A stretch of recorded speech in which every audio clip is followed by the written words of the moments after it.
మనం చూడబోయే బిట్టు చాలా చిన్న బిట్ అండి. ఈ డబల్ రోడ్ ఇక్కడ నుండి toll gate just 6 kilometre distance ఉంటుంది. మనకు Karimnagar to Hyderabad highway just 6 kilometre distance.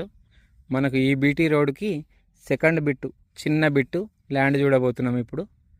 మనకు ఇది కొండపాక మండల్ కిందకి వస్తుందండి ల్యాండ్కు పోయే దారి ఇది 24 ఫీట్ల దారి.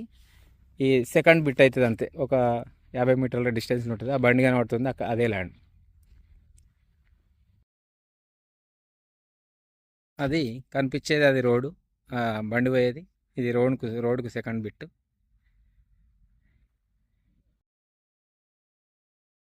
తొమ్మిది గుంటల సైట్ వచ్చిందండి మనకు. చుట్టూ కడీలు చూడండి, చుట్టూ కడీలు, వైరు గుంజి ఉంటుంది. బిట్టు మంచి స్క్వేర్, 4 మూలలు కరెక్ట్ ఉంటుంది. అండ్ బీటీ రోడ్కి జస్ట్ ఒక 20 కిలోమీటర్ల డిస్టెన్స్ ఉంటుంది, 30 మీటర్ల డిస్టెన్స్ ఉంటుంది. వెస్ట్ ఫేసింగ్లో ఉంటుంది ల్యాండ్.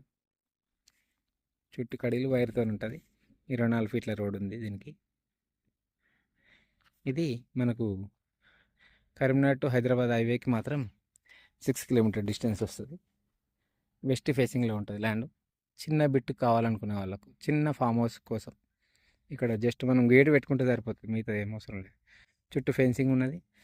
కరెంట్ కనెక్షన్ కూడా ఆ పక్కన ఉన్నది చూడండి, అక్కడికి వెళ్ళి వైర్ గుంజుకోవచ్చు. ఆ పోలు కూడా బయటనే ఉంటాయి, అవన్నీ లోపల ఏం లేవు. మనకు ఇది కొండపాక మండలి కిందకి వస్తుందండి. షామీర్పేట ఒక 70 కిలోమీటర్ డిస్టెన్స్ ఉంటుంది ఇక్కడ నుంచి. చిన్న బడ్జెట్లు కావాలన్న వాళ్ళకి ఫామ్ హౌస్కి అయితే చాలా షూట్ అవుతుంది ల్యాండ్. మనం విలేజ్ చూసుకున్నట్టయితే ఇదంతా ఆ పక్కదంతా ఇది విలేజ్ కనిపిస్తుంది చూడండి, అది విలేజ్ ఆల్రెడీ విలేజ్లోనే ఉంటుంది ల్యాండ్. 9 గుంటల ల్యాండ్. గుంటకు వచ్చేసి 1,80,000 రూపాయలు చెప్తున్నారు. 6 కిలోమీటర్ల డిస్టెన్స్లో కరీంనగర్ టు హైదరాబాద్ హైవే ఉంటుంది దీనికి. మనకు రెడ్ సాయిల్తో కూడుకున్న సైట్ అండి, ఎర్ర నేల. అండ్ చుట్టూ కడీలు ఉంటాయి. ఫేసింగ్ కూడా చాలా బాగుంటుంది. ఫేసింగ్ 35 గజాలు ఉంటుంది. ఇది బిట్టు, చిన్న బిట్టు. 9 గుంటల ల్యాండ్, 1,80,000 గుంట.